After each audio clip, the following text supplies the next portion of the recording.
Tammy Cromer is on her way back from El Salvador. She's our founder and director, so I get the joy of being here tonight with you. Clara's Hope exists to help families achieve success in foster care and adoption. These are families who have said yes to children between the ages of 0 to 18 who have had abuse and neglect in their history, who have been affected by trauma, and who are being separated from their birth family for either temporary or permanent basis. They've said yes to a lot. They've said yes to a system that's really difficult to navigate. And so what we've found in our industry, I've been a social worker for 20 years, is something called once and done. That means families sign up, they say, yes, we'll do foster care, we're in.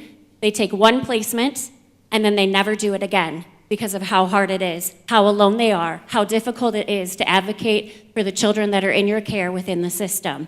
And we never, ever want to see that happen. If a family can thrive in the midst of foster care, we want them to do so. God's heart is for the orphan, for the lost, for the least of these. And so we as a church cannot ignore that, right?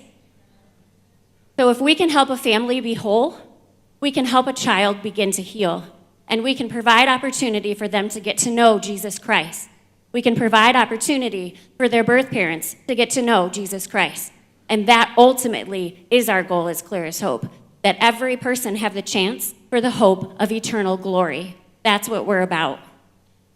We do raise awareness about foster care and adoption within our community. We provide support to families. We do a lot of events and trainings and activities. We also need volunteers. So if you're interested, we'd love to have you join us. I could go on and on about a lot of things and a lot of people that I've interacted with and a lot of families who have said thank you to Clara's Hope. So if you want to talk more about that, please come find me after this or anytime on a Sunday. It's my passion and my heart, and I'm grateful that it's my job.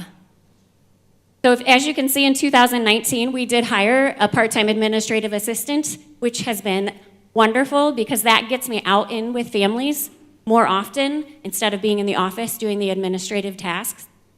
If you take a look here, in 2017, we serviced 25 families, and in 2018, we more than doubled that. That's exponential growth, right? Yeah. And what that means is people are hearing about us, and they're hearing about the support that families are getting, and they want in. And it's not just from our church, it's from community, it's from schools, it's from other places who don't even know Jesus, right? So it's really fun. This again, that's us and what we do. I'm blessed to get to go out and be with families in homes, at court, at agencies, in schools, helping them with all of the things that are going on when there's a gap from the agency that they're working with and the worker that's assigned to that child. They need that help and support. Obviously, we partner with families, we partner with agencies. We do a lot to collaborate with local support groups, churches, businesses, other nonprofit organizations. And we do a lot to provide service and support and opportunities for building community. We also help with tangible needs, thanks to Center of Hope for all the diapers, phenomenal partnership, huge blessing to families. And then the first night foster care bags that we're able to give. Agencies are so grateful, and families are so grateful that a child who comes to them for the first time has pajamas and socks and underwear, and they don't have to immediately go to the store. Looking into the future, our hope, obviously, is always to maintain our financial stability, and praise God, people have been so generous. You as a church, people that we've been able to partner with in the community, businesses, schools, other individuals.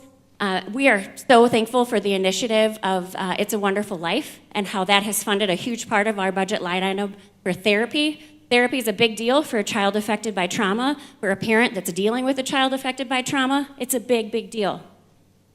So also we're looking at, we need another social worker. We've grown a ton, right? And we're looking at how and when that will happen. So I can't say it any better than any family. They talk about how Clara's Hope is a safety net. Clara's Hope is a place where they can find training and classes, support with school, asking questions.